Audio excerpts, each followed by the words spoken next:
Welcome to the VAT USA YouTube channel. Today is the second episode of Streamer Interviews. We will be interviewing Slant Adventures. Before we begin, let me introduce myself. My name is David.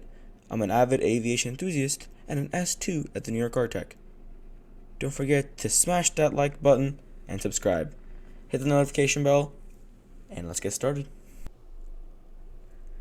Thank you for coming on tonight's show, by the way, Slant Alpha. Today's the second episode. Thank you very much for coming. Yeah, happy to be here. Thank you for inviting me. So before we start, I have one quick question for you. Where does the name Slant Alpha Adventures come from? Well, from the very beginning of the live stream idea, I had it in my head that I wanted to do something a little bit different than many flight sim streamers do. And I've always had a passion for doing things, old school analog style, so radio-based navigation only, rather than anything with modern, GPS technology or flight management computers, things like that. That old school analog navigation style that I grew up on basically when I started flight simming. So, Slant Alpha is the FAA code that means that you're not navigating with any RNAV capability, and so every time we fly with old school technology, it turns into kind of an unpredictable adventure. So Slant Alpha Adventures. That's awesome. How did you get into streaming flight simulator content? Well, so I've been a flight simulator enthusiast for a long time. Basically, ever since flight simulators existed. I started back in the early 80s with the earliest generations of the Commodore 64 flight sims and on up from there. I reconnected with that sim and flight simulation most recently, I guess, in about 2013, 2014. I had done a couple years as an iRacer and found out that after putting in about a year and a half of iRacing that I was terrible at it. So I kind of got reconnected with the VATSIM community through a friend and decided to come back and start focusing on flight simulation again. And that's awesome. In discovering Twitch, stumbled across a live streamer known as 757 Spy. And I really gravitated toward his content more so than others because he did he's better than most when it comes to really explaining every step of what he's doing, like in preparation of the planes, like especially in his earlier streams before he did kind of these massive MSFS multiplayer group flights when he was just flying more or less alone on VATSIM. He was really good at just explaining every step of preparation that he was going through in the airplane and every step of preparation he did through the flight planning and so forth. So you really kind of, through watching his stream, you really learned how to fly the 757, which at the time he was flying the Flight Factor 757 for X-Plane 11 most of the time. So you really got a good sense of the procedures just by watching him, and you could also tell just because he has this warm, inviting personality, and you got an immediate sense that he's a professional career broadcaster, right? He used to be a weather forecaster on television. Before that, he was a radio disc jockey. I have a very similar kind of, I had my 15 minutes of fame as a radio disc jockey down in Washington, D.C. years ago. That's great. I would like to agree with you. It's very important, the informative content, but I would like to say that a lot of your content is like that. Like, I've watched your streams before. I always see that, you're always interacting, you're always trying to teach your audience, you're trying to create this sense of education within your fun streams. Yeah, that's been really what I wanted to do from the beginning is like, especially when I'm doing that old school radio-based navigation, it's something that a lot of flight simulation enthusiasts these days aren't into, don't know how to do. And it's something that like I said, I grew up on coming up through the simulation hobby. And so it's like, this is my opportunity to teach something that not everyone knows. Yeah. And it gave me something to say other than, hey, what's up, everybody? It just gave me something to be able to talk about while I was flying. Unique to yourself, Exactly. Yeah, it gave me and the stream a unique identity. I think one of the important things about radio-based navigation, it's an important tool for in some situations. For example, like you might have an emergency situation where like half your electronics panel is like fried or down, and you need to use radio-based navigation to get back, or Yeah. you're lost, or let's say you're lost somewhere. I think it's one of the important tools of becoming an real life pilot. Yeah, well, you should watch some of our VFR streams because we get lost quite often. My visual navigation is terrible.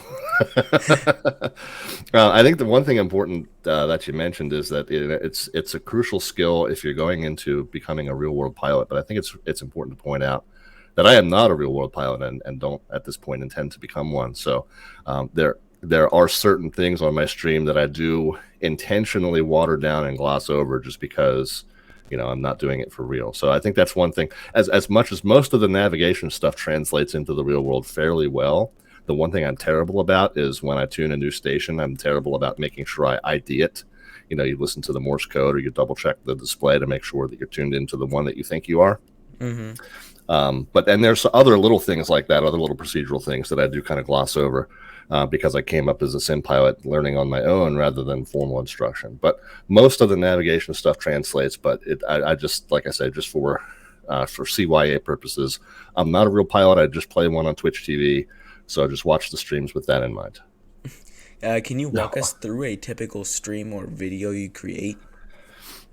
Yeah, most of the time, and it doesn't always work out like this, but most of the time, the trips that I plan are 2 hops, 2 short flights. I prefer shorter flights because the takeoff and the landing are really the exciting part, right? Being up at cruise is like, okay, yeah, point the plane where you want to go, and eventually it gets there. So I typically plan 2 flights of about an hour 15 to an hour 30 in duration, and I plan to do those, as a kind of a 2-hopper. Part of my challenge is that I try to plan out the fuel and timing ahead of time, and I see how closely I can stick to those estimates. I have a spreadsheet that I created myself, and I have a tutorial on my YouTube channel that explains the math that goes into that. But that's part of my challenge, is to plan that fuel and time out ahead of time and see how closely the estimates pan out at the end of the stream. So once I know what plane I'm flying, I'm sorry, go ahead. No.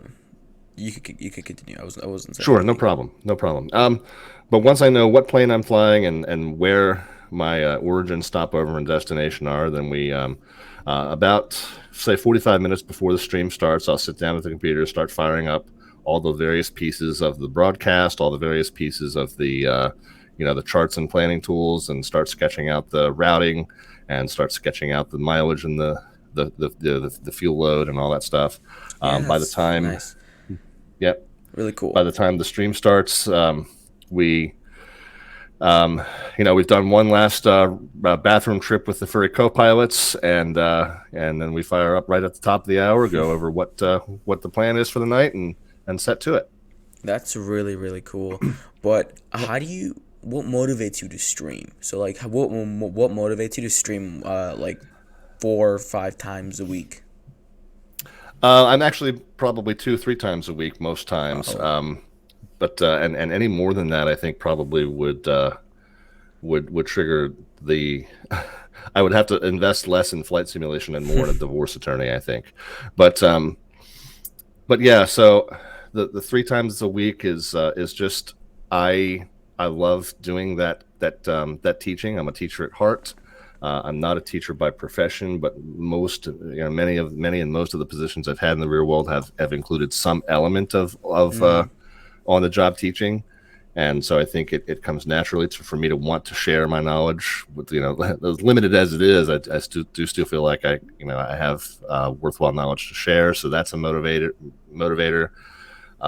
Really, the stream audience that we've built on this channel, because we're like a niche within a niche within a niche within a niche, right? I mean, flight sim is already a niche community within gaming, and then VAT sim is a niche community within flight sim, and then general aviation non-RNAV is a niche within that even. So it's like I know that I have kind of a narrow audience when it comes to other channels on Twitch by comparison, but the audience that we have on my channel are so into what we're doing, and they're so in tune with what my purpose is, and we're all kind of like-minded, that it really turns into a great interactive group discussion where we're all kind of Yeah.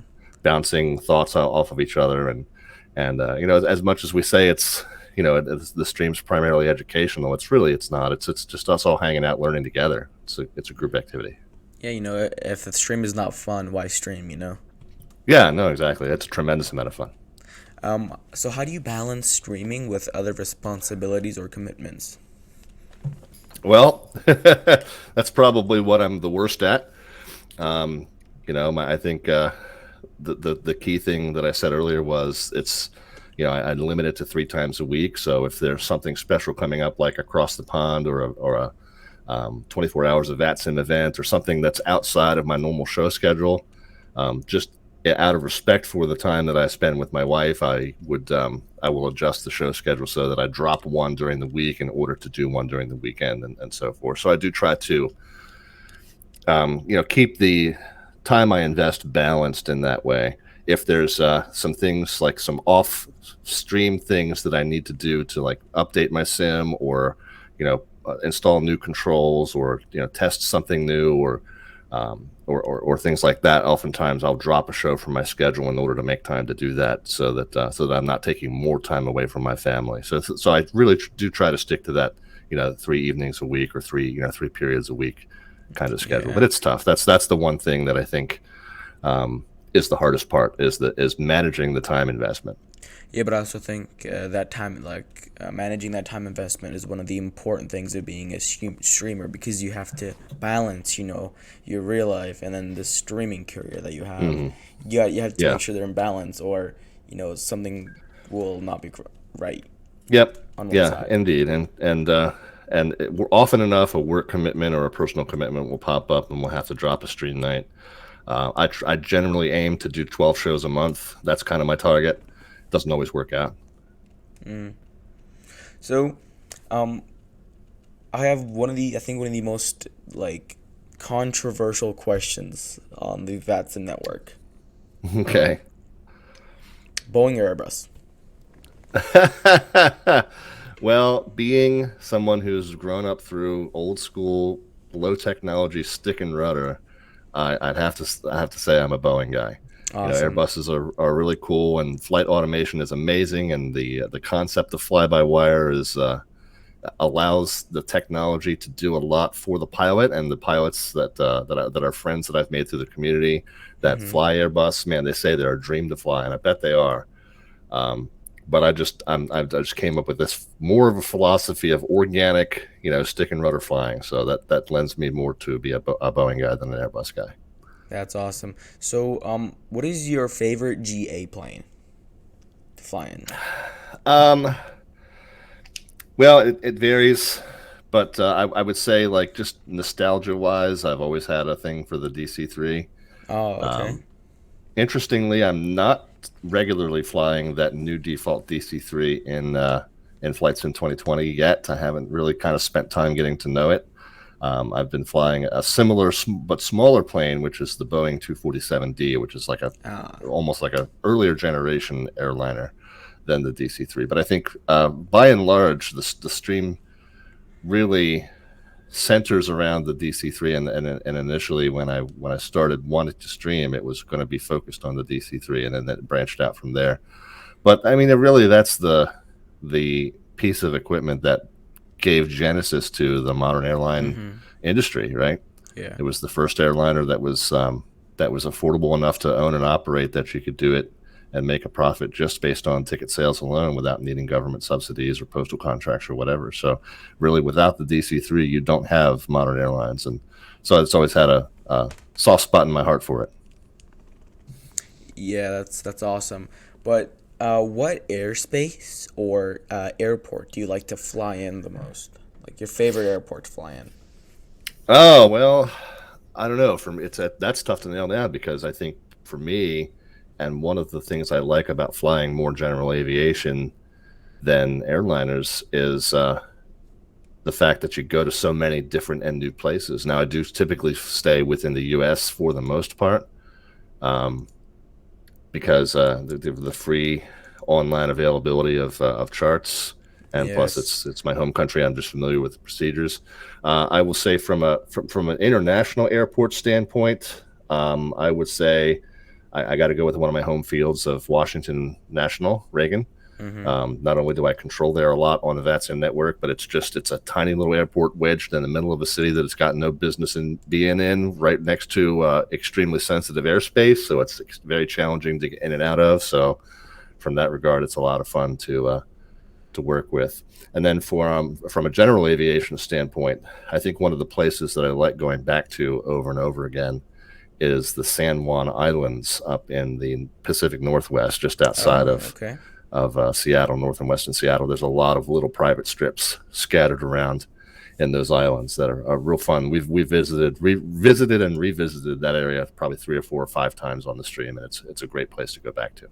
That is awesome. You just talked about that you also control. Where do you control, and how's it going for you right now?